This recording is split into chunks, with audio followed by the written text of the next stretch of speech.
Análisis histórico de la película Napoleón.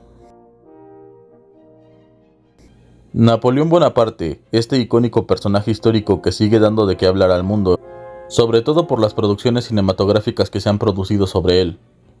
Producciones que, como siempre, se toman sus libertades creativas para poder entregarnos una historia entretenida sobre una de las épocas de la historia más relevantes. Las guerras napoleónicas, que se sucedieron en los años 1796 a 1815. Una gran cantidad de años que abarcan casi toda la carrera militar de uno de los genios consagrados de la estrategia, y no solo de la estrategia, sino también de la diplomacia y de la política. Si Napoleón logró llegar lejos, sería definitivamente por su genio y por la oportunidad que supo aprovechar de las circunstancias.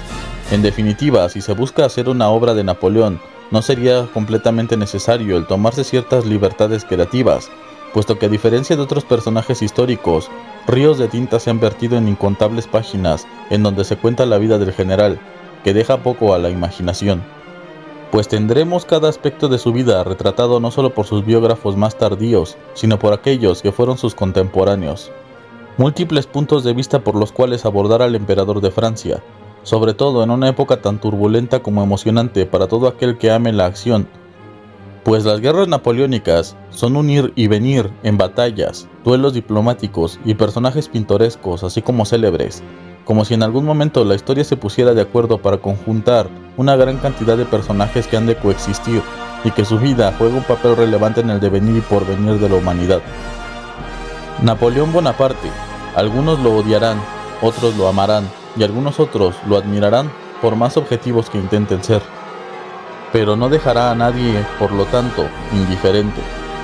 En esta ocasión tocará analizar la película de Ridley Scott, la más reciente producción sobre Napoleón en el mundo del cine, que si bien no fue lo que se esperaba para la mayor parte del público, que acostumbrados a obras más sobresalientes del director y con expectativas por el actor de renombre Joaquin Phoenix, la película ha dejado una especie de amargo sabor de boca. Ya he dado mi opinión al respecto y gran parte de la comunidad de YouTube también lo ha hecho hasta el hastío, pero si son nuevos y quieren saber mi opinión, les dejo el link al final de este video. Sin más preámbulos, porque estoy presintiendo que este será un video largo, adentrémonos a analizar históricamente la película de Napoleón de Ridley Scott. Al inicio de la película nos muestran a la reina María Antonieta, que es llevada a la guillotina. En la película nos dicen el año 1793. La ejecución de esta mujer, esposa del que fuera rey de Francia Luis XVI, sería a la vez hermana del emperador austríaco, por lo que su ejecución traería el enfado de Austria, que sería una de las múltiples razones por la que Francia estaría siendo atacada por diversas monarquías. La canción que suena de fondo, a lo que se conoce como música extradiegética, es una canción popular de la Revolución Francesa, en esta ocasión la versión interpretada por la famosa cantante Edith Piaf, la cual se llama Ça ira. Esta canción no es azarosa, puesto que fue compuesta precisamente por una melodía que solía interpretar la reina María Antonieta, y la letra está basada en la respuesta que Benjamin Franklin daría una vez que le preguntaron cómo iba el asunto de la Revolución de Independencia Americana, respondiendo Ça ira, que significa vamos bien. Cuando este personaje histórico acudió a Francia para solicitar el apoyo del rey en su guerra de independencia. Uno de los errores que comete la película desde el principio es poner a Napoleón como testigo de la ejecución de María Antonieta. Napoleón no pudo ser testigo de la ejecución porque sencillamente ya se encontraba en el sitio de Toulon, que duró de septiembre a diciembre de 1793. Posteriormente, un personaje se encuentra dando un discurso frente a la Asamblea Nacional.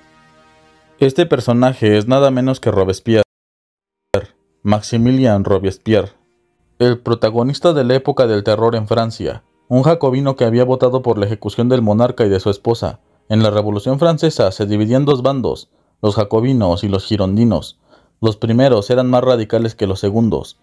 La época del terror propiciada por Robespierre duraría de 1793 a 1794, época en la cual las ejecuciones diarias de miles de personas ensangrentaban las calles de Francia.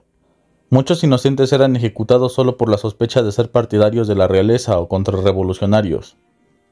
Napoleón se encuentra posteriormente con dos personajes de gran relevancia, uno de ellos el comisionado de guerra Paul Barras y su hermano Lucien, quien tenía una posición dentro de la asamblea como diputado. Se le ve discutir el asunto de Toulon, ya que esta ciudad portuaria francesa había sido tomada por los ingleses y se encontraban en una situación desesperada. La persona que recomendó a Napoleón no fue su hermano Lucián, sino uno de sus compatriotas, el delegado Salicetti, quien pondría a Napoleón al mando de la artillería para deshacerse de los ingleses. En la película solo hablan y aparecen ingleses en las escenas, pero en realidad el puerto de Toulon estaba tomado por fuerzas españolas, inglesas, napolitanas y piamontesas. No era una invasión como tal, sino porque la misma población de Toulon, cansada del terror revolucionario y simpatizantes de la monarquía, habían solicitado el apoyo de otros países para deshacerse de los revolucionarios. La importancia de Toulon era grande, debido a que era una entrada a Francia. Perder este puerto significaba la invasión por parte de los reyes europeos a la Francia revolucionaria. En la siguiente escena vemos a Napoleón fundiendo acero para fabricar cañones y balas de cañón. Eso es verdadero, ya que Napoleón requisó el acero de la población para construir su artillería y solicitó al ejército los cañones que pudieran enviarle para poder hostigar a la flota enemiga y asaltar los fuertes tomados por los enemigos de la República. En la escena del asalto al fuerte vemos que Napoleón piensa tomarlos por sorpresa, pero en realidad los soldados enemigos estaban preparados y esperando el ataque francés, ya que no fue uno sino varios intentos de ataque por parte de los franceses. Así es que el enemigo ya estaba sobre aviso. Otro de los errores es la presencia de Barras. Barras no estaba presente en el ataque del fuerte. Napoleón sería herido en la pierna por un ataque con bayoneta, lo que no se muestra en la película. Lo que sí muestra y es verídico es que su caballo realmente fue derribado por un proyectil de artillería. Al Napoleón tomar el fuerte y apuntar los cañones a la armada enemiga, los ingleses rápidamente alejaron sus barcos para evitar que fueran víctimas del fuego enemigo. De modo que no se perdieron más de 2 barcos, pues uno de los comandantes ingleses llamado Smith buscaba detonar los arsenales franceses y deshacerse de la flota francesa encallada en Toulon, lo que lograría a costa de la pérdida de aquellos barcos.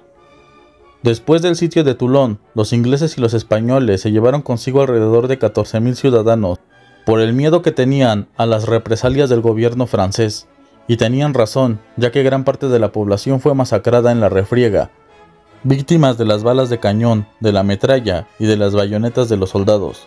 Entre 700 y 800 prisioneros fueron enviados a los campos de Marte de la ciudad, en donde fueron ejecutados a bayoneta o a disparos.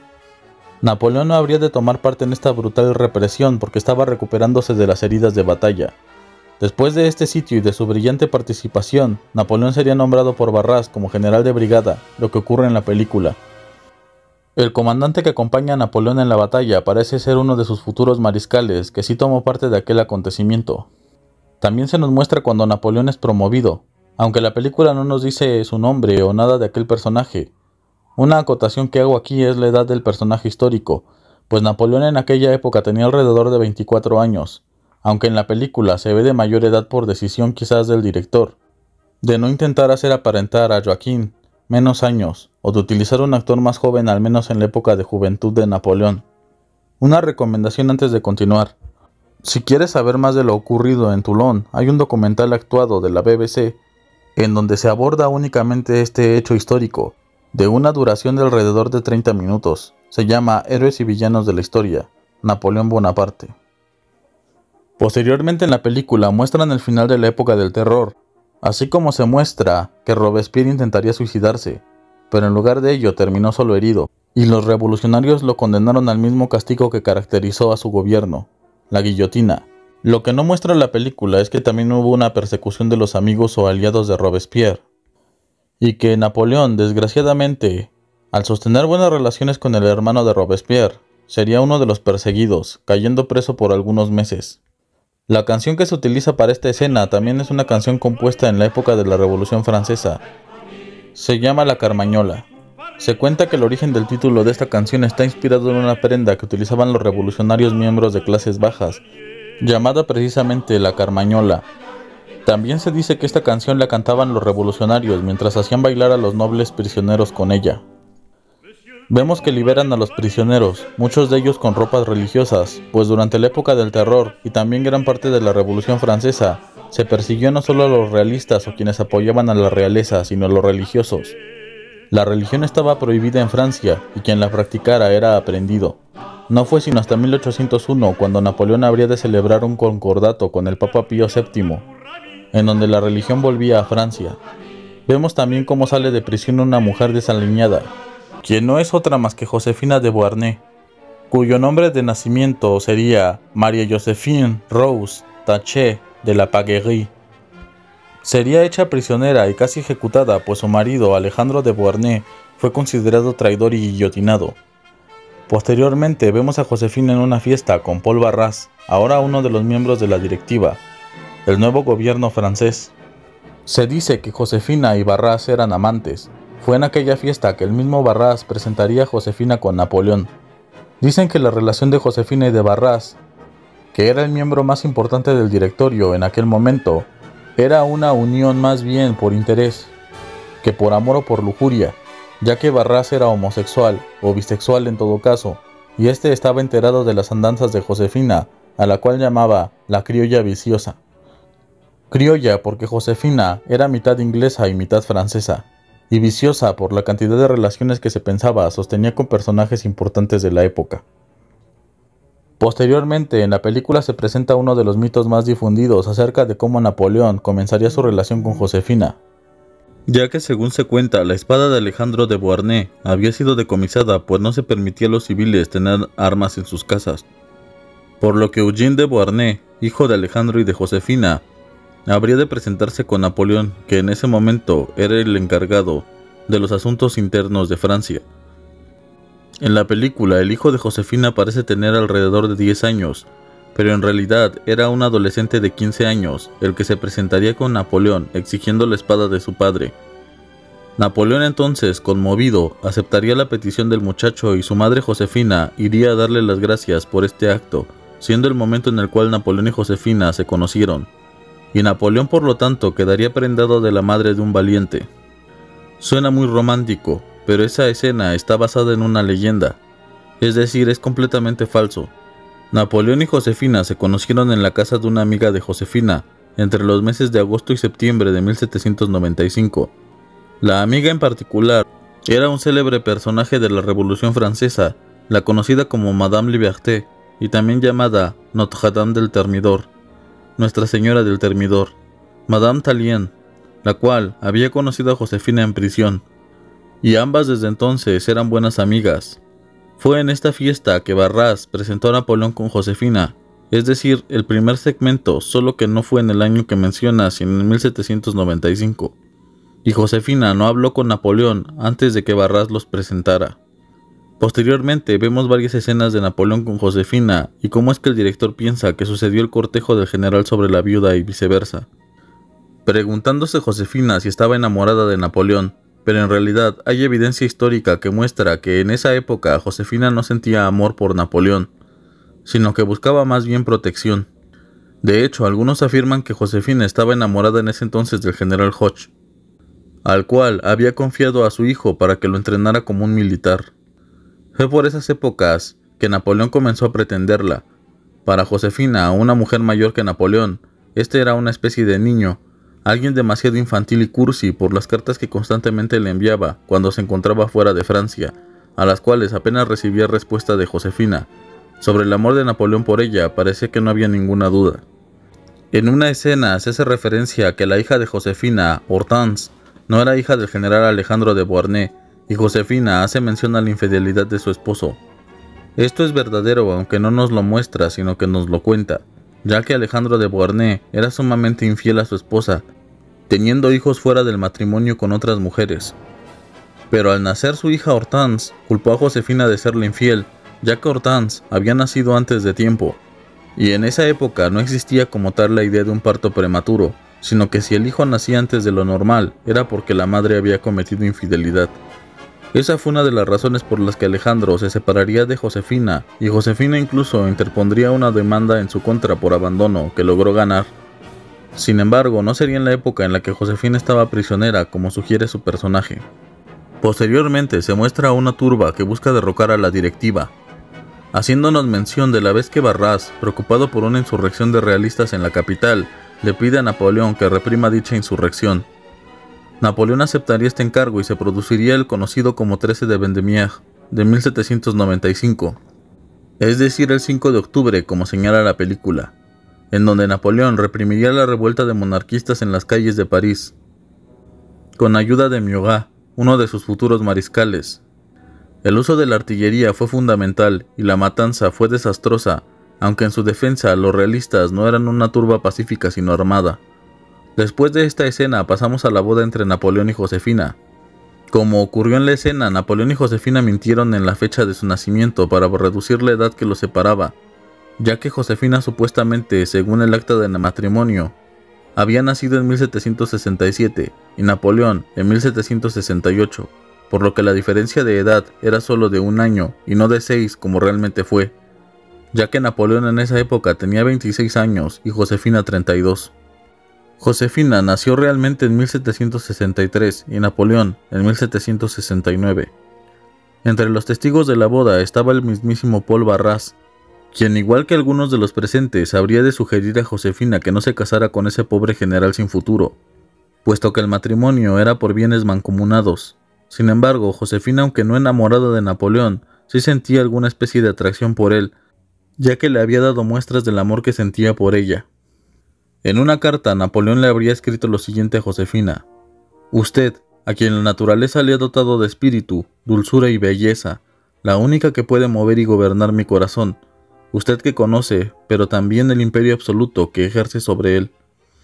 En la siguiente escena nos muestran a Josefina y Napoleón en lo que parece su fiesta de matrimonio, y Josefina platica con un hombre vestido como oficial de caballería.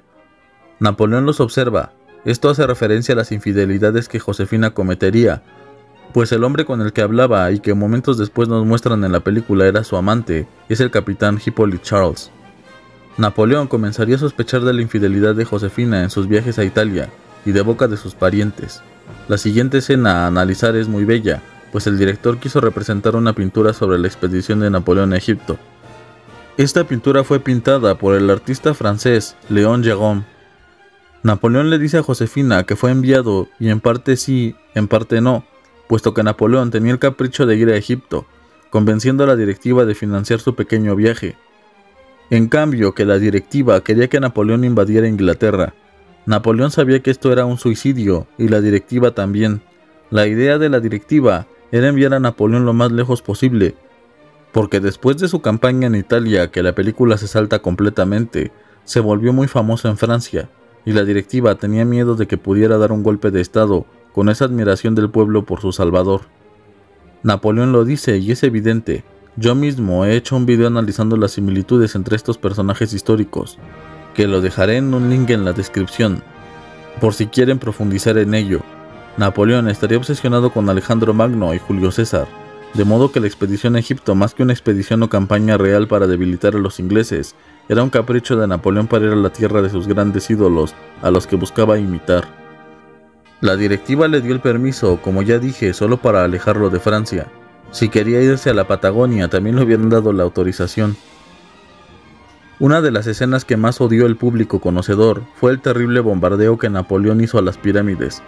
Esto haría que las suspicacias y la controversia se levantara desde un principio, y es cierto que eso nunca pasó y no pudo haber sucedido.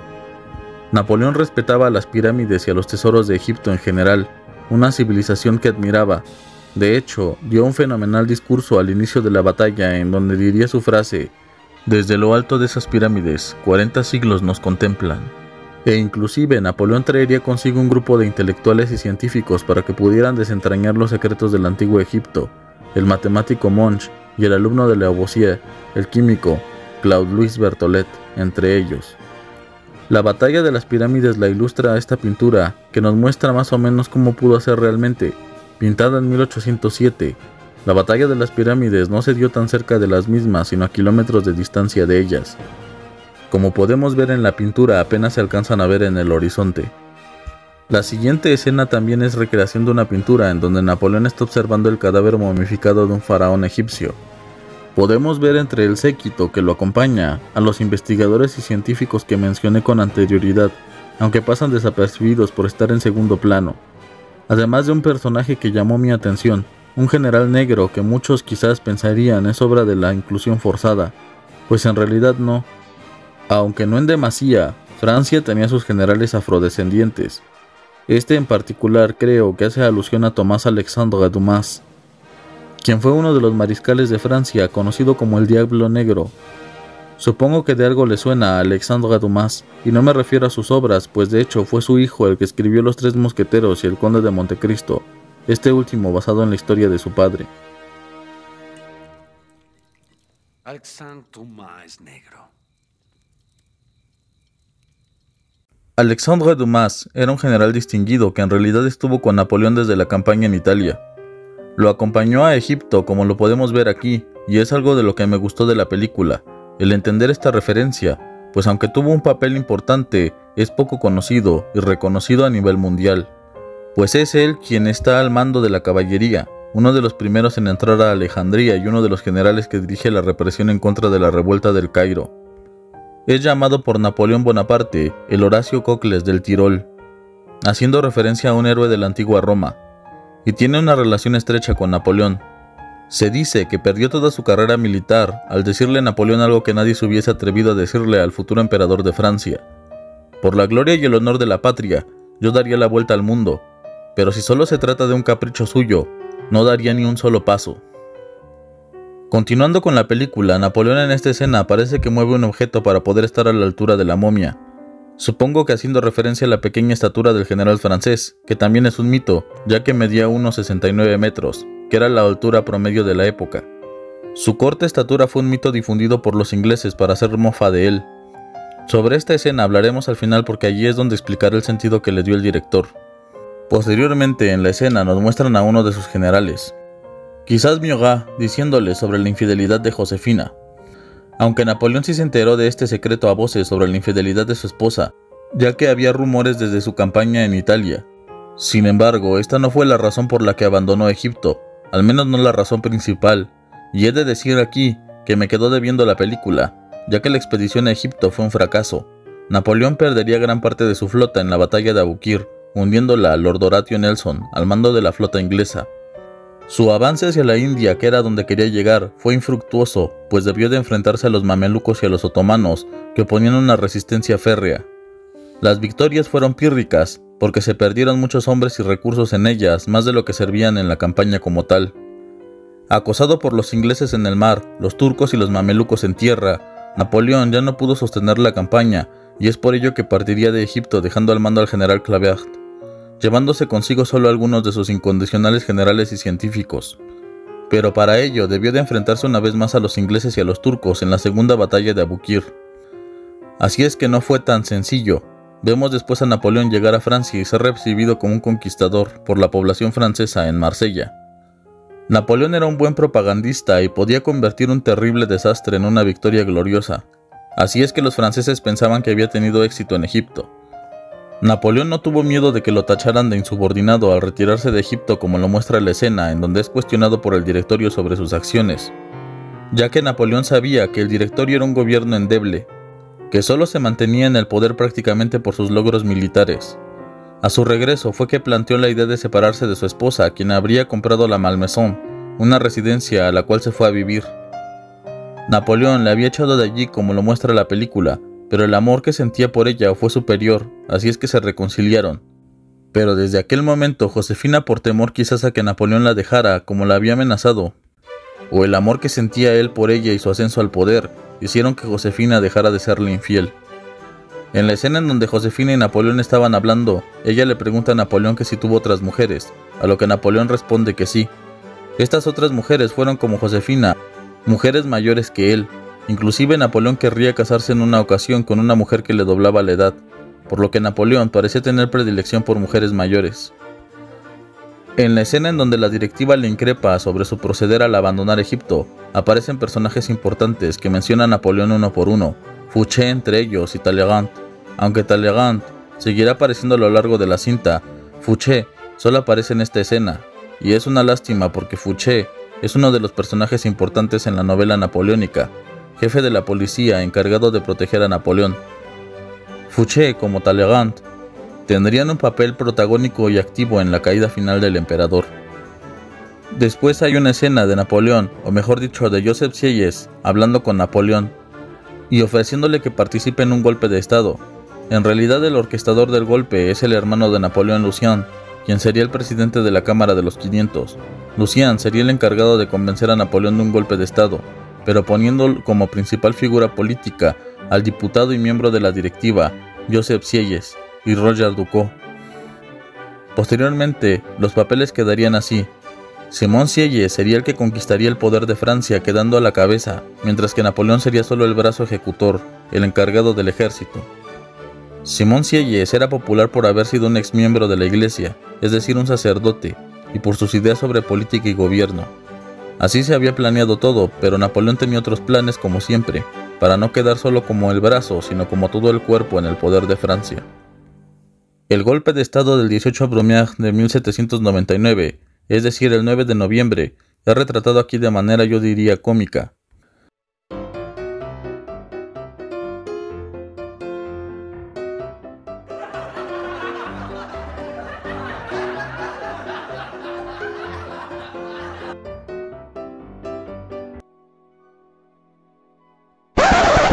Sí, ese soy yo. Y tal vez te estés preguntando cómo llegué aquí. Bueno, esta es mi historia.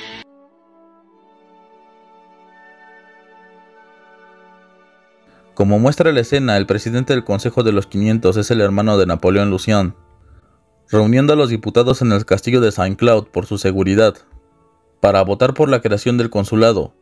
Poco después ocurriría lo que vemos en donde se obligaría a los miembros de la directiva a renunciar a sus cargos. El golpe de estado tenía la participación también de futuros mariscales de Francia, como Bernadotte y Murat, quien sería a la postre el cuñado de Napoleón. Los diputados habrían de mostrar resistencia a la idea de la desaparición del directorio, de modo que Napoleón entraría en acción y, argumentando que los diputados corrían peligro, hizo entrar a los soldados para imponer el orden, además de alegar que intentaron asesinarlo. Su hermano efectivamente pondría no una espada sino una daga en su corazón, mientras decía las conocidas palabras: «Yo mismo mataría a mi hermano si pensara que es un tirano y un enemigo de Francia». Las palabras de Lucien no eran mentira, pues Lucien en realidad era un ferviente republicano. Al entrar las tropas, varios de los diputados huyeron y se retuvieron a lo suficientes para emitir la votación, que terminaba finalmente con la Revolución Francesa y daba paso al gobierno de Napoleón, pues arregló las cosas para que él y solo él tuviera el poder absoluto de Francia, aun cuando en papel los gobernantes eran tres: Napoleón, Roger Ducos y Sieyès. Este último se arrepentiría toda su vida de confiar en Napoleón. En la escena en la que Napoleón es aclamado por el pueblo francés, es verdadera. El pueblo estaba contento con la decisión tomada, puesto que sabía que el directorio había traído inestabilidad a Francia, esperando que Napoleón, a quien consideraban su salvador, fuera quien pusiera orden, lo que finalmente lograría. Gracias a su nuevo cargo político, Napoleón se iría de Malmaison a vivir con Josefina en las Tullerías, el Palacio de los Reyes. Sin embargo, Malmaison sería la casa de campo a la que asistían los fines de semana. En una escena vemos a la madre de Napoleón, mientras éste le presenta a varias personas. Parece haber un desprecio de la madre de Napoleón por Josefina, aunque en esa época la madre de Napoleón sabía muy bien quién era Josefina, pues siempre la aborreció. Intentó convencer a su hijo de que no se casara con ella, inclusive prohibiría a sus demás hijos asistir a la boda. Sería esta la razón de que permaneciera alejada de su hijo. En ese momento Leticia tendría 50 años de edad. Aún así Napoleón siempre quiso y respetó a su madre, e incluso la admiraba. Alguna vez diría que el destino de los hijos es siempre obra de sus madres, y también diría a su madre: «El día que mueras, estaré rodeado de seres inferiores». Después aparece Caulaincourt para discutir alguno que otro tema de política sobre Inglaterra y Rusia. Caulaincourt se nos presenta como el consejero de Napoleón, pero no vuelve a aparecer en la cinta. Posteriormente vemos a Talleyrand reunirse con otros diplomáticos. En particular, creo que se reúne con el diplomático de Austria, casi amenazadoramente ofreciendo la paz. En esa época, Napoleón pelearía en las que se conocen como las guerras del consulado, contra los austríacos y los rusos, derrotándolos en el norte de Italia. La presunta ansia de Napoleón por la paz es falsa, aunque siempre intentó jugar sus cartas diplomáticas. Napoleón estaba reuniendo un ejército considerable en el norte de Francia, en Boulogne, para invadir Inglaterra. Vemos a Napoleón en otra escena en donde recibe supuestamente al embajador inglés y le grita: «Se creen muy importantes porque tienen barcos». Es una escena que a mi gusto es ridícula, pero al menos en su defensa he de decir que Napoleón estaba consciente que para invadir Inglaterra requeriría enfrentarse a la armada inglesa, y que ésta era muy superior a la francesa. Además de que Napoleón, si bien sabía hacer la guerra en tierra, no tenía mucho conocimiento en la guerra en el mar. La frase que dice el embajador inglés, lástima que un gran hombre tenga tan mala educación, no la dijo el embajador de Inglaterra, sino el mismísimo Talleyrand. Muchos años después, cuando Napoleón, molesto por creer que estaba conspirando en su contra, amenazó a Talleyrand incluso de fusilarlo, Talleyrand solamente se retiró diciendo esta frase. Después tenemos una escena en donde Napoleón le increpa a Josefina sobre su infertilidad. Esto es verdadero. Napoleón deseaba un heredero. Este tema se acrecentaría tiempo después cuando se convirtió en emperador de Francia, y para complacerlo, Josefina aceptó que su hija Hortense se casara con el hermano de Napoleón, Luigi, de modo que el hijo que ellos tuvieran pudiera servir como heredero al trono de Francia, pero esto no complacería a Napoleón. Después vemos la coronación de Napoleón, en donde, como estaba pactado, el Papa asistió, pues le debía mucho a Napoleón. Después del concordato celebrado para la restitución de la fe en Francia en 1801, Napoleón se coronaría a sí mismo. No fue improvisado, sino que estuvo planeado, aunque en la ceremonia el director lo hace ver como si hubiese sido un acto impulsivo de Napoleón. El hecho por el que Napoleón no quiso ser coronado por el Papa era para diferenciarse de los reyes que sí eran coronados por la mano del sumo pontífice. Y efectivamente Napoleón coronaría a Josefina. Las hermanas de Napoleón se pueden ver sosteniendo la enorme cola del manto de Josefina. También se puede observar al pintor Louis-Jacques David pintando la ceremonia de la coronación. Como dato curioso, la madre de Napoleón odiaba tanto a Josefina que no asistió a la ceremonia. Sin embargo, Napoleón le ordenaría a David que la pintara en su obra.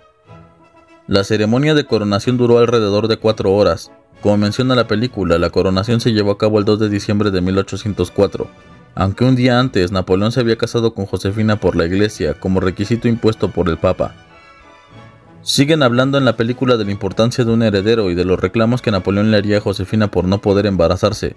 Algunos creen que Josefina no podía tener hijos porque la menopausia había llegado antes por el estrés que sufrió en su cautiverio, o porque en 1798 cayó de un balcón, perdiendo la fertilidad por los golpes.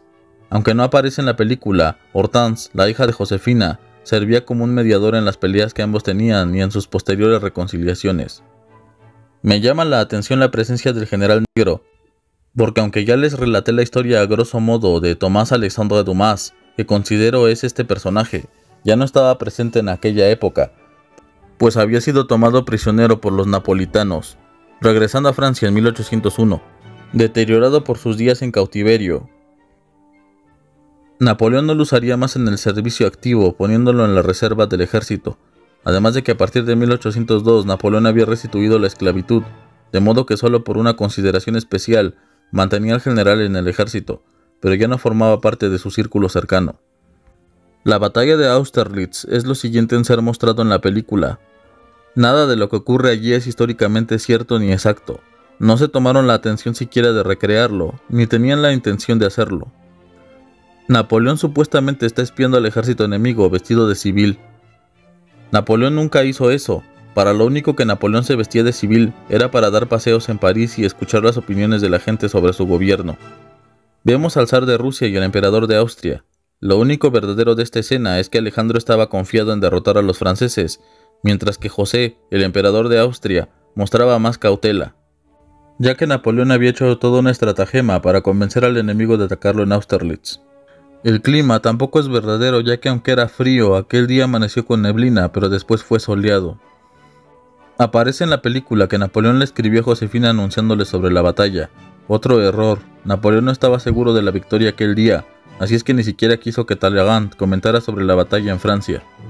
La carta que le escribiría a Josefina sería después de la batalla, anunciándole su victoria y su cansancio. De hecho, como las noticias llegaban muy lentamente a todos los rincones de Europa, los ingleses pensaban que habían vencido. Sin embargo, hasta que se enteraron de los acuerdos que Napoleón firmó con el emperador de Austria, fue que supieron de la derrota. Lo que tratan de mostrar como la batalla en sí de Austerlitz con los cañones ocultos que después disparan al hielo es solo una anécdota de la batalla, no la batalla en sí, cuando los rusos y los austríacos derrotados intentaban huir por el lago Sachan. La artillería francesa abrió fuego quebrando el hielo. En realidad, la batalla de Austerlitz consistió en un engaño que Napoleón hizo, haciendo creer que tenía menos tropas en uno de los flancos, haciendo que el enemigo atacara ese flanco y fingiendo una retirada, forzando al enemigo a bajar de la meseta de Pratzen y debilitando el flanco opuesto, de modo que los franceses atacarían la brecha en el centro para después tomar los flancos y arrasar con el ejército enemigo. En la película vemos cómo Napoleón grita las órdenes, pero en realidad Napoleón planificaba antes la batalla junto con sus mariscales o generales y les entregaba el mando de un cuerpo del ejército, de modo que ellos ya sabían qué es lo que tenían que hacer. Como eran batallas enormes, no se podía estar gritando las órdenes, sino que éstas se transmitían por medio de mensajeros o de los mismos mariscales u oficiales al mando de sus propias fracciones del ejército.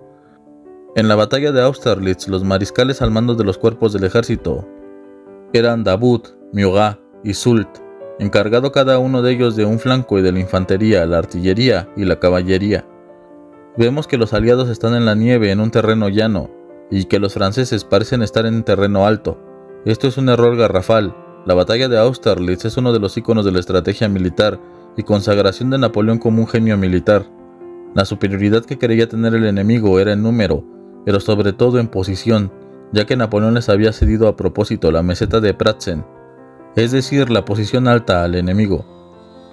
En todos los tratados de la guerra hasta el momento señalan que una posición alta favorece al que la tenga, de modo que Napoleón vencería a dos ejércitos combinados de 80.000 soldados en desventaja numérica, y por si eso no fuera poco, en desventaja posicional.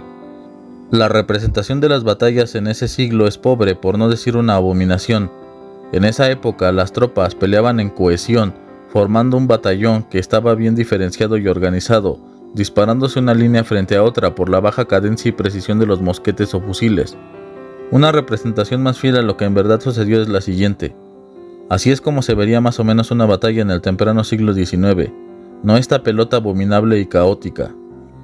Austerlitz sería una batalla al nivel de Gaugamela o de Cannas, por lo que en relevancia creo que no estamos entendiendo el enorme despropósito que hizo esta cinta. Y a la vez también la batalla de Austerlitz sería el parteaguas para la desaparición del Sacro Imperio Romano Germánico, la derrota de dos emperadores y la generación de los estados alemanes del Rin. Como vemos en la película, después de esa batalla, Napoleón firmaría con el emperador de Austria el Tratado de Presburgo. Sin embargo, Alejandro, el zar de Rusia, molesto, continuaría su guerra con Napoleón. Posterior a la batalla de Austerlitz y los tratados con Austria, Napoleón se reúne con su madre, la cual le ofrece una mujer, Eleanor de Noailles, para saber si quien es infértil es Josefina o él. En realidad es menos patético de como se plantea. Y no, su madre no tuvo que ver, sería su hermana Caroline la que le presentaría a Eleanor, ya que era su dama de compañía. Y sería una de las infidelidades de Napoleón, que resultaría con un embarazo del que sería conocido como Conde León. Lo que demostraba que Napoleón sí podía tener hijos y dejaba de manifiesto la infertilidad de Josefina. Hay un enorme salto temporal como de alrededor de 5 a 6 años. Naturalmente se dejan de lado muchos eventos importantes para centrarse en el divorcio de Napoleón, pues aunque Napoleón sabía de la infertilidad de Josefina, ya que el hijo de él y Eleanor nacería en 1806, Napoleón no se divorciaría de Josefina hasta el 15 de diciembre de 1809. Aún falta una de sus amantes más importantes, la condesa Waleska, que conocería en Polonia, en la campaña contra Alemania y Rusia, de 1807, con la cual también engendraría a un hijo. La separación de Napoleón y Josefina se hizo con muy buenos términos. Es completamente falso que Napoleón la abofeteara o que Josefina se resistiera al final, quedando como dueña de la Malmaison y dándole una generosa pensión a la emperatriz de Francia. En la escena podemos ver a varios personajes importantes, entre ellos a los hijos de Josefina, Hortense y Eugene, así como a la madre de Napoleón, quienes en realidad estuvieron presentes en la disolución del matrimonio. Como la película muestra, después de que Napoleón se divorcia de Josefina, la visita, ya que Napoleón en realidad amaba a Josefina y no la dejaría de ninguna manera a su suerte. Ambos habían desarrollado un cariño y respeto mutuos, una amistad que perduraría hasta su muerte. Josefina gastaba incluso más de lo que su generosa pensión podía permitirle. Las deudas siempre fueron pagadas por Napoleón, aun cuando ya no era su esposo. Tenemos una escena que parece estar recreada de una pintura. Quizás Ridley Scott le hubiese venido bien recrear más pinturas. Supongo que lo hizo como Stanley Kubrick habría mostrado con Barry Lyndon, ya que cada escena de esta película parecería un cuadro. pues Kubrick se basaría en las obras de arte de aquella época para tratar de retratar dicha época. Este es otro error de la película, un error que los historiadores considerarían garrafal, ya que muestra la reunión de Napoleón con el zar Alejandro en Tilsit, cuando es completamente anacrónico, es decir, Napoleón se divorciaría de Josefina en 1809 y el Tratado de Tilsit fue en 1807. De modo que hay un error en los años en los que ocurrieron dichos eventos. Ese no es el único error de la escena, ya que en Tilsit, Napoleón trató con Alejandro su alianza con Francia, y Alejandro sentiría una gran admiración por Napoleón. Los tratados de Tilsit fueron muy importantes porque fue un parteaguas para el bloqueo continental que Napoleón quería hacer en contra de Inglaterra, cerrando los puertos europeos al comercio con Gran Bretaña.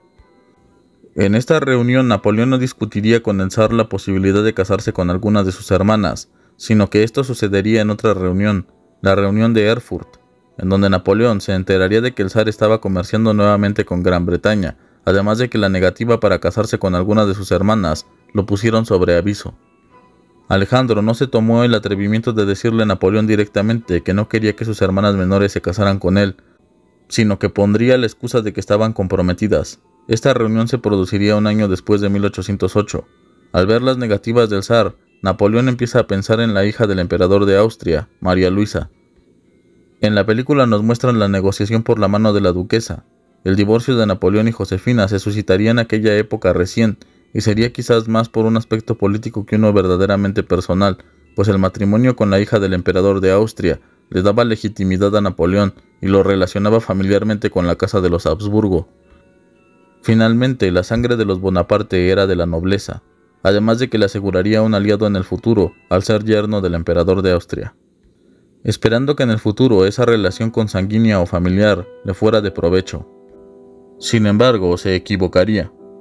María Luisa, como se muestra en la película, era una joven mucho menor a Napoleón, quien ya contaba con 40 años de edad, mientras que ella con tan solo 19 al momento de su matrimonio con él. Posteriormente, vemos una escena en donde Napoleón recibe en sus brazos a su hijo, Napoleón II, seguido de detonaciones de cañones, ya que para celebrar el nacimiento de un heredero para el trono francés, Napoleón ordenaría 101 disparos de cañón. Se ve a Napoleón llamar a su hijo rey, y es que al momento de su nacimiento, Napoleón lo declararía rey de Roma. Después se muestra la invasión de Rusia en 1812. Como dice la voz en off de Napoleón, Rusia rompe los acuerdos de Tilsit y de Erfurt, y continúa comerciando con Inglaterra. Además de que Napoleón se enteraría de que aumentó el gasto militar y reunía tropas en la frontera con Polonia. Todo indicaba que Alejandro se estaba preparando para la guerra, y Napoleón solo se adelantaría reuniendo un total de cerca de 700.000 soldados en la frontera con Rusia, y comenzaría su invasión. Como dice, dirige un ejército multinacional o multicultural de italianos, portugueses, austríacos, alemanes, evidentemente franceses, holandeses, etc. Y eso es porque Napoleón reclutaba ejércitos de todos los países a los que había invadido, además de que en realidad el emperador de Austria le había dado algunos soldados para la invasión. La película muestra parte de la estrategia del general Kutuzov, que no vemos en la película, ni aquí ni en Austerlitz, quien siguió una estrategia de tierra quemada, es decir, que los rusos abandonaban todos los lugares en donde pasaría el ejército francés, y se llevarían todo consigo, quemando también los recursos que el enemigo podría aprovechar, como la pastura para los caballos, alimentos, agua, etc. De esa manera, mientras el enorme ejército de Napoleón avanzaba, había deserciones, enfermedades y muertes por inanición, etc. Además de que Kutuzov ordenaría solo pequeñas escaramuzas sin enfrentarse directamente con todo el ejército ruso o al ejército napoleónico. Una idea ingeniosa, por no decir brillante, pues Kutuzov sabía que en una batalla decisiva en contra de los franceses, el ejército ruso no tendría muchas posibilidades de vencer. La verdad, esperaba más de la batalla de Borodino, que fue el enfrentamiento entre el ejército ruso de Kutuzov y Napoleón antes de llegar a Moscú. En realidad, Kutuzov quería seguir retirando el ejército, pero presionado por Alejandro debió de enfrentarse en el campo de batalla con los franceses. Hay un error garrafal que ocurre en esa batalla, y es el de Napoleón cargando con sus soldados. Este error se produciría también en la batalla de Waterloo. Napoleón no cargaba en primera fila con sus soldados desde el puente de Arcole, por una razón más que evidente. Él era el general, y no solo eso, el líder político de Francia. No podía exponerse de esa manera en el campo de batalla. Napoleón siempre estaba presente con sus soldados, pero desde el campamento o el cuartel dirigía toda la acción, pues valía más como estratega que como soldado. Además, en aquella batalla Napoleón estaba enfermo de gripe, mucho menos podría estar cabalgando en contra del enemigo de esa manera. Los números que se dan al final de la batalla de 28.000 soldados muertos es parcial y no muestra la cantidad de pérdidas sufridas por el otro ejército. De hecho, se dice que las pérdidas entre ambos ejércitos fueron muy grandes, y si bien Napoleón se caracterizaba por ganar batallas sin perder tantas tropas o recursos en comparación con el enemigo, esta batalla fue una de las cuales ambos ejércitos quedaron muy maltrechos y fue una de las más sangrientas de las guerras napoleónicas. La entrada de Napoleón a Moscú es como se describe en la película.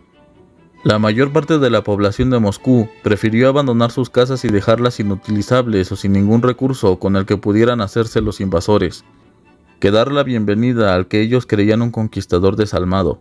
Napoleón estaría muy consternado porque siempre que había llegado a las capitales europeas, que para el momento ya había entrado en muchas de ellas, incluyendo Berlín, Varsovia, Viena, Ámsterdam, etc., siempre había sido recibido como un libertador más que por un conquistador. Pues para el pueblo de Europa, Napoleón representaba las ideas de la Ilustración y de la Revolución Francesa, un ícono que luchaba en contra del poder absoluto de los reyes. De modo que la población ilustrada lo veía como un estandarte de lucha en contra de la opresión aristocrática y absolutista. Solo en 2 lugares no había sido recibido como un libertador, sino como un vil conquistador, en España y en Rusia. Posteriormente vemos al gran incendio de Moscú. Por órdenes de Kutuzov, algunos soldados habían quedado para iniciar un gran incendio que arrasó con la capital rusa, de manera que no quedara nada para los invasores. Los rusos entonces no solamente abandonaron su preciosa capital, sino que además le prendieron fuego prefiriendo que se quemara hasta los cimientos antes de dejarla en manos del enemigo. Napoleón todavía permanecería en Moscú por más tiempo, aunque sus mariscales le habían de aconsejar que se retiraran a Francia antes de que el invierno recrudeciera, pero la llegada de suministros animó a Napoleón a quedarse para esperar un mensajero de Alejandro, el cual nunca llegó. Alejandro en San Petersburgo no tenía la intención de llegar a un acuerdo con Napoleón. Sin quedarle más remedio, Napoleón regresaría a Francia, no sin antes perder a la mayor parte de su ejército en el camino de regreso, y en casi morir él mismo en la batalla del río Beresina. De los 700.000 soldados solo regresarían 50.000 a Francia, de modo que en la escena de la abdicación de Napoleón se equivocaron en el número de soldados. No fueron 60.000, ni regresaron 40.000. Eso crearía una gran confusión porque ¿cuál sería el problema? Regresó con la mayor parte del ejército. Pero si decimos los números reales de 700.000 y solo regresaron alrededor de 50.000, entonces es donde veríamos el problema. Además de que la abdicación de Napoleón no se produjo por su fracaso en la invasión a Rusia, sino que sería 2 años después, cuando una nueva coalición se formó en su contra. Y aún así, Napoleón había ganado varias batallas, pero perdió una decisiva, la batalla de Leipzig, o la conocida como Batalla de las Naciones, ya que holandeses, alemanes, italianos, españoles, rusos, austriacos, etc., lucharían todos juntos en contra de Napoleón y sus aliados, siendo esta la mayor batalla que se produciría hasta la Primera Guerra Mundial. Y aún así, Napoleón seguiría infligiendo derrotas a sus enemigos en lo que se conocería como la Campaña de los 6 días, en donde Napoleón, con los pocos recursos militares que tenía a su disposición, intentaría la defensa de Francia contra los aliados de la Sexta Coalición, los austriacos, rusos y prusianos. La traición de sus generales, aunado con la falta de recursos para hacer frente a una coalición que los tenía de sobra, fue lo que forzó a Napoleón a abdicar al entrar los ejércitos de la coalición a París. No sería Talleyrand quien le entregaría el documento de la abdicación, sino que serían sus propios mariscales los que, cansados de la guerra y en representación del pueblo de Francia, le pedían a Napoleón su rendición. Como en otras ocasiones, Ridley Scott recrearía una de las famosas pinturas sobre este hecho histórico. Napoleón entonces sería exiliado en la isla de Elba, en la que permanecería por 300 días. En la siguiente escena vemos que el zar de Rusia visita a Josefina. Este hecho ocurrió realmente y, como es evidente, las lenguas de la época hablaban de que Josefina había vuelto a las andadas y que sostenía una relación con el zar de Rusia, el cual le ofreció su protección a ella y a su familia. Se dice que cuando llegó el zar de Rusia a la Malmaison, le diría a Josefina: «Hubiera venido antes, pero la valentía de sus soldados me lo impidió». Los rumores comenzarían porque no fue solo una vez que Josefina recibiría al zar Alejandro, sino varias veces, y pudiendo Alejandro pasar el tiempo en la corte, prefería visitar a Josefina y dar largos paseos por los alrededores de Malmaison. Ambos se harían regalos costosos, como el collar de diamantes que el zar de Rusia obsequiaría a Josefina. Sus paseos eran mal vistos por la población francesa, ya que Josefina, aún divorciada de Napoleón, se le seguía vinculando a él. Inclusive, Josefina habría querido seguir a Napoleón en su destierro a la isla de Elba, pero los aliados no se lo permitieron. Las siguientes escenas son completamente erróneas en cuanto a lo histórico. Josefina murió antes del regreso de Napoleón. Napoleón no regresó a Francia por Josefina, ni por haberse enterado de su supuesta nueva infidelidad. Aunque repito, ya no estaban casados. Napoleón, al enterarse de la muerte de Josefina en Elba, se encerraría 2 días completos en su habitación. Su muerte lo deprimieron bastante y desmejoraron su salud. Napoleón no secuestró un barco como lo cuenta el director o guionista de la película, sino que su regreso se estuvo planeando durante mucho tiempo antes de que se hiciera realidad, puesto que se comenzó a reclutar a personas que ayudaran al emperador a regresar, entre ellos a sus antiguos mariscales. Napoleón ordenaría pintar uno de los barcos como un navío inglés para burlar la vigilancia y dirigirse a Francia. Josefina, se dice, murió de una gripe agravada a la edad de los 51 años. Se piensa que el responsable de su muerte sería el mismo zar Alejandro, pues Josefina contraería la enfermedad en alguno de sus paseos, ya que el clima era muy frío. Algunos incluso piensan que temiendo Talleyrand que Josefina lograra convencer al zar de poner en el trono de Francia a Napoleón II, y siendo María Luisa la regente, ordenaría envenenar a Josefina para evitar dicha posibilidad, ya que el zar Alejandro no simpatizaba con Luis XVIII. En esta película, como en muchas otras, se busca representar un hecho sorprendente sobre el regreso de Napoleón. Cuando Napoleón fue enviado a la isla de Elba, como mencioné con anterioridad, los aliados de la coalición restituyeron la monarquía francesa y el rey Luis XVIII estaba en el trono de Francia. A esta temporalidad se le llamó la Restauración. Pues bien, que Luis XVIII, al enterarse que Napoleón había regresado, enviaría a varios soldados y mariscales a apresarlo. Y cada vez que los enviaba se unían a la causa de Napoleón. En la escena vemos uno de aquellos momentos increíbles. Sería Ney, y no el mariscal que describen en la película, quien se encontraría con Napoleón. Napoleón, al ver a sus soldados, les diría: «Soldados, soy su emperador.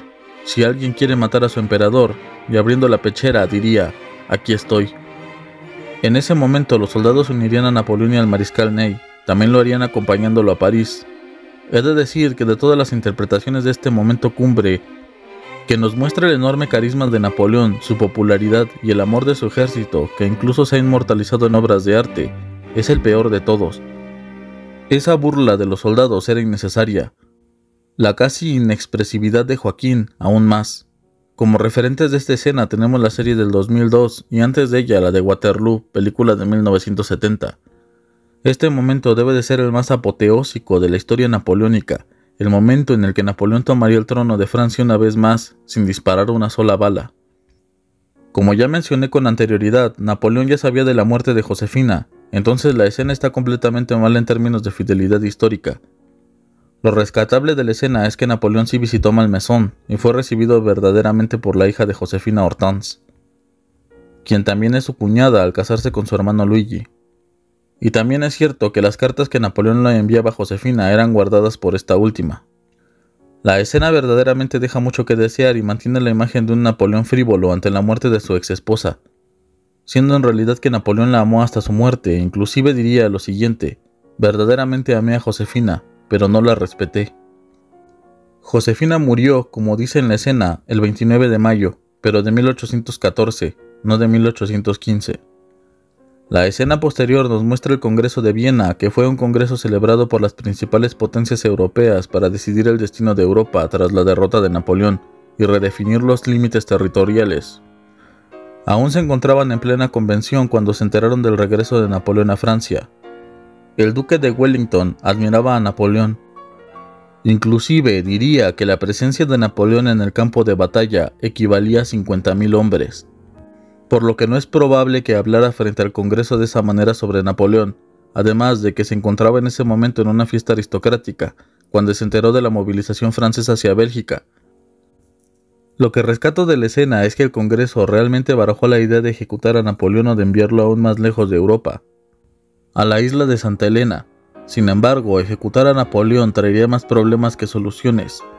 Wellington tendría casi la misma edad de Napoleón, en la escena se ve más viejo, pero estaría en sus 40 años. Posteriormente vemos la escena de Napoleón preparándose para la guerra. Napoleón buscaba convencer a los europeos de que no era una amenaza y que quería la paz, que se conformaría con los límites territoriales de Francia y que no buscaría causar problemas. Es obvio decir que ninguno de los reyes europeos creía en su palabra. Napoleón era una amenaza y sabían que su ambición era demasiada como para conformarse. La escena es precisa en relatar cuál era la estrategia de Napoleón. La coalición envía a Prusia y Inglaterra para hacerle frente al ejército de Napoleón.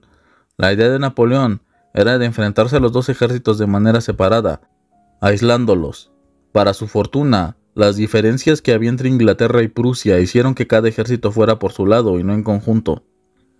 Napoleón sabía que si enfrentaba al ejército enemigo por separado podría vencerlos, expulsando a los ingleses al mar y dejando a los prusianos fuera de combate para prepararse a enfrentar a Austria y Rusia posteriormente. Napoleón necesitaba de una victoria decisiva porque eso obligaría a los aliados a negociar y obtendría de los franceses y de sus aliados más tropas. Napoleón eligió pelear en Bélgica, en Waterloo, porque sabía que los ilustrados de aquella nación eran fervientes partidarios suyos, de modo que podría reclutar más soldados allí si era necesario. La batalla de Waterloo tiene múltiples errores. Naturalmente creo que no era la intención del director recrearla tal cual, ni esforzarse por remotamente ser fidedigna, al menos en un poco a la batalla real. Partimos del hecho de que Napoleón ya se había enfrentado a los prusianos y a los ingleses con anterioridad derrotándolos, como planeó, dividiendo sus fuerzas. El problema es que Grouchy, uno de sus mariscales, encargado de perseguir a Blücher, se llevó una parte del ejército de Napoleón, de modo que Napoleón se enfrentaría a Wellington, esperando que los prusianos fueran derrotados o alcanzados por Grouchy. Así, no podría reforzar a Wellington, y ambos ejércitos terminarían aniquilados. Napoleón persiguió y alcanzó a Wellington en Waterloo el 18 de junio de 1815. Como lo muestra la escena, la noche anterior de la batalla llovió, de modo que el campo de batalla estaba mojado y lodoso. Napoleón ese día estaba enfermo, tenía una cistitis que le impedía por lo tanto montar a su caballo. Ya ni siquiera pelear la batalla a él mismo, como dije con la batalla de Borodino. Napoleón no se lanzaba a pelear directamente en el campo de batalla. Wellington estaba vestido de gala porque no había alcanzado el tiempo para cambiarse de ropa, ya que cuando se enteró de que Napoleón estaba movilizando su ejército hacia Bélgica, se encontraba en una fiesta, saliendo apurado a dirigir a su ejército. La lluvia retrasó el ataque de Napoleón sobre los ingleses, que comenzaría a las 11:30, disparando los cañones de campo franceses. El lodo jugaría en contra de Napoleón ese día, pues las balas de cañón quedaban atascadas en el lodo, de modo que eran menos efectivas contra el enemigo. Además de que Wellington ordenaría que algunas de sus tropas se cubrieran detrás de las colinas para evitar el fuego de la artillería. El lodo también retrasaría a los prusianos, quienes se dirigían ya a reforzar al ejército de Wellington. La escena en la que Wellington le ordena a un fusilero no disparar contra Napoleón, aun cuando lo tiene en la mira, es una escena que pudo haber sido homenaje a la película de Waterloo de 1970, ya que prácticamente son las mismas líneas y situación. Las palabras que Wellington dice son verdaderas. En un momento de la batalla, Wellington observa a Napoleón y dice: «Los comandantes tienen mejores cosas que hacer que dispararse entre ellos». En la batalla, en realidad Napoleón optó por un ataque frontal, cuando en la mayoría de los casos optaba por un ataque por los flancos. La sencillez de la estrategia es ocasionada por el malestar de Napoleón, aunque no es del todo equivocada, sí es menos elaborada que en otras batallas. Napoleón regresaría de la isla de Elba muy desmejorado y avejentado, lo demuestran las pinturas que se hicieron de él, y que una de ellas busca referenciar los carteles publicitarios de la película. Aunque Joaquín Phoenix se ve avejentado, no se ve obeso como estaba Napoleón realmente. Podemos ver la diferencia entre ambos en la realidad y la ficción. Como dato adicional, en realidad en los campos de batalla había fusileros que fungían como francotiradores llamados cazadores. Estos tenían rifles de mayor alcance y precisión que los convencionales de la infantería. Su propósito era disparar a los comandantes de las unidades de militares a fin de que quedaran heridos o muertos, y dejaran sin mando a su unidad. Y obviamente a causa de eso hubiese caos y desorden en el ejército enemigo. Michel Ney sería el mariscal que estaría junto a Napoleón en aquella batalla. Ney era pelirrojo y de ascendencia alemana, por lo que no hay ningún parecido físico con el actor que lo encarna. Por otro lado, Ney no lanzó el ataque de caballería por orden de Napoleón, sino que fue una iniciativa que tomó engañado por el enemigo que reposicionaba sus tropas. De modo que Ney pensó que se estaban retirando, por lo que lanzaría una carga de caballería innecesaria, sobre todo porque Napoleón no se encontraba en el campo de batalla, ya que lo abandonó en las primeras horas de la tarde. Entrando al cuartel, cuando vio la carga de caballería, exclamó: «¿Pero qué está haciendo Ney? ¿Acaso se ha vuelto loco?». Pues rápidamente el enemigo formó los cuadros de infantería repeliendo a la caballería francesa. Supongo que el director quiso dar un mayor dramatismo a la situación, enviando a Napoleón a pelear en primera fila con sus hombres y lanzando toda la infantería al ataque. Desde el vamos ya he dicho que Napoleón no entraba en combate, mucho menos en aquella batalla en donde estaba enfermo. Y en segundo lugar, no sé de cuánto fue el presupuesto de la película, pero la batalla se me hizo muy corta, tanto en duración como en cantidad de soldados, pues la batalla era de miles. Si se quería hacer una idea de cómo fue, es más plausible ver la batalla de la película Waterloo, en donde sí refleja la cantidad absurda de personas en el campo de batalla. Es verdad que Napoleón enviaría a la Guardia Imperial a atacar el centro de Wellington, pero el asunto era más épico de lo que muestra la película, ya que, como dije, había soldados ingleses apostados en las colinas. Cuando la guardia avanzó, no los vio, de modo que Wellington ordenó que de inmediato se levantaran los soldados que estaban pecho tierra en la colina y dispararon a quemarropa contra los soldados franceses, que por primera vez en la historia se batieron en retirada. Wellington, al ver esto, ondeó su sombrero para ordenar un avance general en contra del enemigo, pensando que la retirada de la Guardia Imperial haría que el resto del ejército francés perdiera la moral y huyera también. Pero eso no ocurrió así, hasta la llegada de Blücher. Napoleón en ningún momento reconoció a Wellington de la manera que lo vemos en la película, y que más bien parece propaganda inglesa. Napoleón de hecho mandó formar un cuadro en el flanco derecho del enemigo y envió a la vieja guardia a combatir esperando todavía una victoria, pensando que si la guardia resistía, esto motivaría al ejército francés a mantener sus posiciones y retomar el ataque. Sin embargo, eso no sucedió, y Napoleón se vio obligado a retirarse del campo de batalla. Ney diría al verse rodeado de enemigos: «Mirad cómo es que un mariscal de Francia muere», lo que no ocurrió ya que Ney sobrevivió a la batalla. Wellington, a diferencia de lo que podía parecer, no sintió ningún orgullo o felicidad por la victoria, sino que al contrario, quedó horrorizado por la cantidad de muertos que había en el campo de batalla, escribiendo lo siguiente: «Al margen de una batalla perdida, no hay nada más deprimente que una batalla ganada». Es espectacular cómo hacen parecer a Napoleón un hombre tan poco emocional o carismático. Dudo mucho que Napoleón estuviera de buen ánimo luego de que va a ser desterrado para siempre. De esa escena lo único que destaco y que es cierto es que Napoleón realmente quería que el gobierno británico le concediera asilo en Inglaterra, enviando incluso una carta al rey de Inglaterra solicitando su protección. Sin embargo, era evidente que el mayor enemigo de Inglaterra no pisaría ni como turista a Londres, así es que lo enviaron a la isla de Santa Helena. Se enteraría de ese destino una vez se encontraba en el buque, que efectivamente es el Bellerophon. Además de que Wellington y Napoleón jamás se encontraron en aquel buque. Nunca se vieron más que en la batalla de Waterloo, único enfrentamiento entre ambos. Claro, directamente, porque Wellington ya se había enfrentado a sus mariscales en España.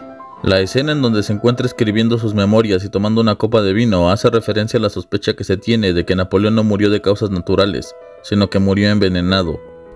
Los supuestos culpables de envenenarlo serían el gobernador de la isla, Hudson Lowe, ya que no toleraba a Napoleón, y el conde de Montholon, quien sería el sommelier de Napoleón, es decir, el único que tenía acceso a sus vinos.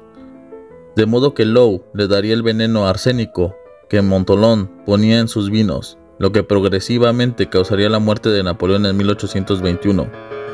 Una de las evidencias de este envenenamiento fue el cabello del cadáver en su regreso a Francia en 1840, ya que había rastros de arsénico, pero se descartaría por el hecho de que el arsénico era demasiado común en la época como un remedio incluso para la caída de cabello. En realidad, Napoleón escribió sus memorias con ayuda del conde Emmanuel de Las Cases.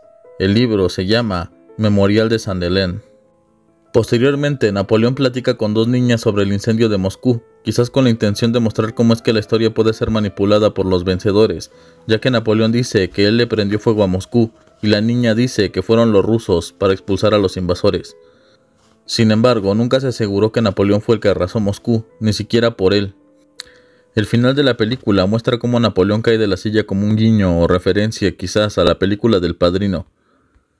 de cómo los grandes y poderosos caen en completa soledad, haciendo también una semejanza o simbolismo con la momia en la primera hora de la película, pues la momia cae de lado cuando Napoleón intenta tocarla, quizás en referencia a Ozymandias, que es como se le conocía al faraón Ramsés II, un faraón de los más poderosos de la historia, que si lo recuerdan es el nombre de uno de los capítulos más famosos e importantes de la cultura popular y del mundo del entretenimiento. El capítulo de Breaking Bad en donde vemos la caída de Walter White, esa idea de que los poderosos caen, de que aun cuando se pueda tener toda la riqueza y poder del mundo, también tenemos un final que es la razón de nuestros actos. Ozymandias es un poema en donde aquella estatua del gran faraón egipcio está ahora enterrada en las arenas del desierto, en la misma posición que cae Walter, y como cae Napoleón o la momia, el gran Ozymandias, el todopoderoso, el faraón de faraones, yace derribado por las arenas del desierto. Aquí pondré el poema de Ozymandias. Como punto final de este análisis histórico, de una película que no llenó las expectativas de aquellos que admiran la obra del gran general francés, considerado como un genio de la estrategia, un diplomático capaz, un gobernante excepcional, hombre de varios defectos como virtudes que lo ayudaron a alcanzar la cima del poder político y militar del mundo, y que hasta nuestros días resuena su nombre como un eco que no se ha dejado de repetir, pues su legado es vasto y significativo. Por último, creo que las cifras que pone Ridley Scott al final de la película son tendenciosas, porque no pone a la vez las víctimas totales entre franceses y otros países, pues hay que tener en consideración que las guerras napoleónicas en realidad no son causadas por Napoleón, sino por los países europeos que fueron la mayoría de veces los agresores, y que no le declaraban la guerra a Francia simplemente, sino a un hombre, Napoleón Bonaparte. En ese sentido, más que guerras napoleónicas, deberían llamarse guerras de las coaliciones, en contra de un país que causaba pesadillas a los reyes del mundo por ser una república en el seno de Europa, que venía a finalizar con los privilegios y las costumbres de los reyes europeos. Ese es el motivo por el cual se atacaba tanto a Napoleón, viendo su imagen como la viva representación de la revolución y del fin de la monarquía. Las últimas palabras de Napoleón fueron como dice la película: Francia, ejército, líder del ejército, Josefina, aquello que en realidad fueron sus grandes amores en vida. Ozymandias. Conocí a un viajero de una tierra antigua quien dijo: 2 enormes piernas pétreas sin un tronco se yerguen en el desierto.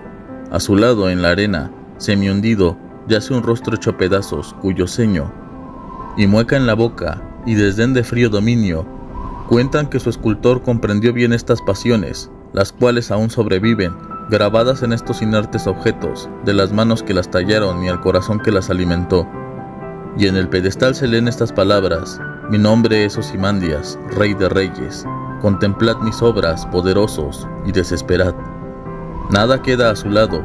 Alrededor de la decadencia de estas colosales ruinas, infinitas y desnudas, se extienden, a lo lejos, las solitarias y llanas arenas.